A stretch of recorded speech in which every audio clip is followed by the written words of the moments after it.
Dimanche, sur leur terrain, les Bleus et Blancs du Saint-Paul Sport Rugby recevaient l'US Mugronaise pour le 16e de finale retour de Fédéral 3.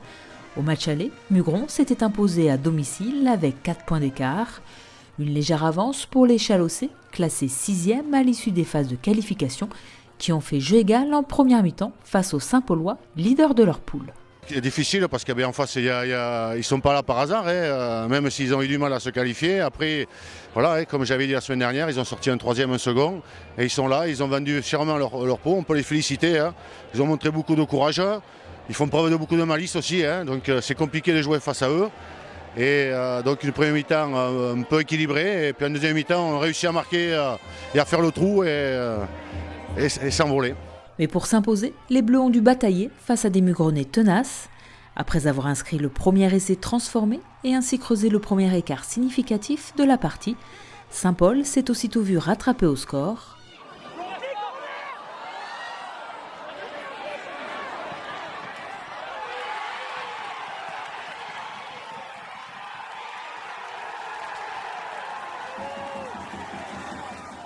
Nouvelle égalité, 13 partout en début de seconde mi-temps.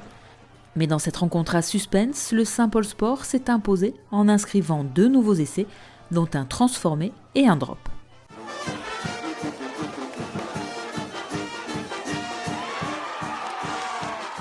J'ai eu le cœur qui à un moment donné s'est arrêté 2 ou 3 fois. Mais bon, une énorme fierté. Je suis quand même content que mes joueurs aujourd'hui ont montré un autre visage que celui de dimanche dernier. Je crois que c'était important.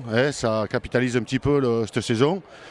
Et voilà, et beaucoup de joie bien évidemment. Et puis ça fait une belle sortie pour Laurent Dias qui a pris 2 gros KO et qu'aujourd'hui se demande même ce qu'il fait aujourd'hui sur le terrain.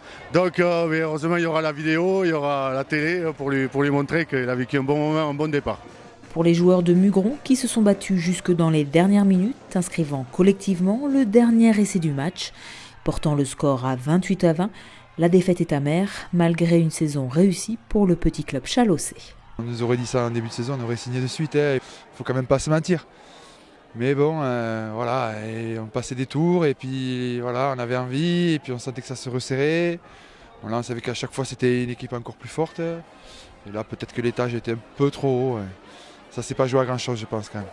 La saison de l'US Mugronaise s'achève donc en 16e de finale, mais réussit tout de même à rester invaincu à domicile. Pour le Saint-Paul Sport, cette victoire est synonyme de qualification pour les 8e de finale et de remontée en Fédéral 2. C'était l'objectif, le club. Mais bien sûr qu'un club comme Saint-Paul ou même aux alentours, on sait très bien que c'est compliqué la Fédéral 2. Il faut du monde, il faut trouver des partenaires financiers, Mais bon, voilà, ils se l'ont pelé, mais l'année prochaine, ils iront trouver la Fédéral 2 et je crois qu'ils seront contents. Prochain match pour Saint-Paul face à Périgueux sur terrain neutre.